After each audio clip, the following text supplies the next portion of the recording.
വിഴിഞ്ഞം പദ്ധതിയുടെ പിതൃത്വത്തെ ചൊല്ലി രാഷ്ട്രീയ പോര്. സ്വപ്നം തീരമണയുന്നുവെന്ന് മുഖ്യമന്ത്രി അഭിപ്രായപ്പെട്ടപ്പോൾ പ്രതിപക്ഷ നേതാവിനെ മനഃപൂർവ്വം ഒഴിവാക്കിയെന്ന ആരോപണവുമായി UDF രംഗത്തെത്തി.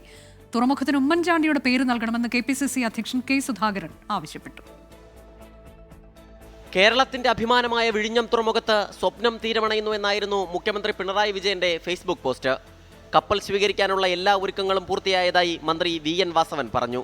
എല്ലാ വിഭാഗം ആളുകളെയും കൂട്ടിയോജിപ്പിച്ചുകൊണ്ടാണ് ഈ തുറമുഖത്തിൻ്റെ വികസന വീക്ഷണങ്ങൾ മുന്നോട്ട് കൊണ്ടുപോകുന്നത്. പ്രകൃതിദത്തമായ ഒരു അനുഗ്രഹീതമായ ഘടകം, അതിൻ്റെ സൗന്ദര്യവും സൗകര്യവും നമുക്ക് ലഭിച്ചിരിക്കുന്നു. അതുകൊണ്ട് തന്നെ അന്താരാഷ്ട്ര തുറമുഖങ്ങളിൽ ഏറ്റവും ശ്രദ്ധേയമായ തുറമുഖമായി വിഴിഞ്ഞം മാറുന്നു എന്നുള്ളതാണ്. സ്വീകരണ ചടങ്ങിൽ പ്രതിപക്ഷ നേതാവിനെ ക്ഷണിക്കാത്തതിനെതിരെ UDF നേതാക്കൾ രംഗത്തെത്തി. ക്രെഡിറ്റ് UDFന് പോകുമെന്ന ഭയം കൊണ്ടാണ് പ്രതിപക്ഷത്തെ മാറ്റി നിർത്തുന്നത് എന്ന് VD സതീശൻ നിയമസഭയിൽ പറഞ്ഞു. ഞങ്ങൾ വളരെ അഭിമാനത്തോടു കൂടിയാണ് വിഴിഞ്ഞം പദ്ധതിയെ നോക്കിക്കാണുന്നത്. കാരണം അത് UDFൻ്റെ കുഞ്ഞാണ്. ഉമ്മൻചാണ്ടി എന്നുള്ള മുഖ്യമന്ത്രിയുടെ നിശ്ചയദാർഢ്യത്തിൻ്റെ വിജയമാണ് നാളെ അവിടെ കപ്പലെടുക്കുമ്പോൾ കേരളത്തിലെ ജനങ്ങൾ നോക്കിക്കാണുന്നത്. ഇന്നിപ്പോൾ അവർ ഞങ്ങളെ ആരെയും ക്ഷണിച്ചില്ല. അത് അവരുടെ ഔചിത്യം, അവരുടെ എന്താണ് അവരത് ചെയ്തിരിക്കുന്നത് എന്ന് ജനങ്ങൾ കാണുന്നുണ്ട്. അവർ ധരിക്കുന്നത് അതിൻ്റെ ക്രെഡിറ്റ് UDFന് കൂടി പോകുമോ എന്നുള്ള ഭയം കൊണ്ടാണ്. പ്രതിപക്ഷ നേതാവിനെ ക്ഷണിക്കേണ്ടത് സാമാന്യ മര്യാദയായിരുന്നെന്ന് രമേശ് ചെന്നിത്തല. ചടങ്ങ് UDF ബഹിഷ്കരിക്കില്ലെന്നും രമേശ് ചെന്നിത്തല വ്യക്തമാക്കി.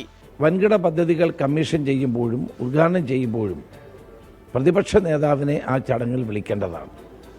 കഴിഞ്ഞ ചടങ്ങിൽ അദ്ദേഹത്തെ വിളിച്ചിരുന്നു, അദ്ദേഹം പങ്കെടുത്തിരുന്നു.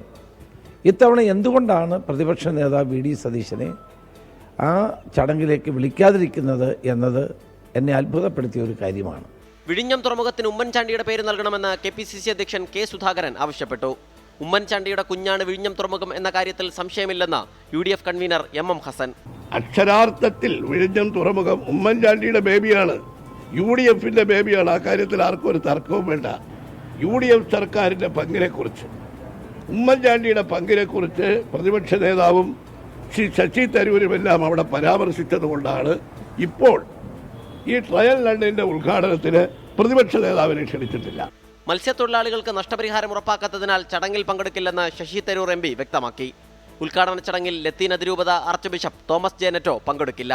എറണാകുളത്ത് മുൻകൂട്ടി നിശ്ചയിച്ച പരിപാടിയുണ്ടെന്നാണ് വിശദീകരണം. 24 തിരുവനന്തപുരം.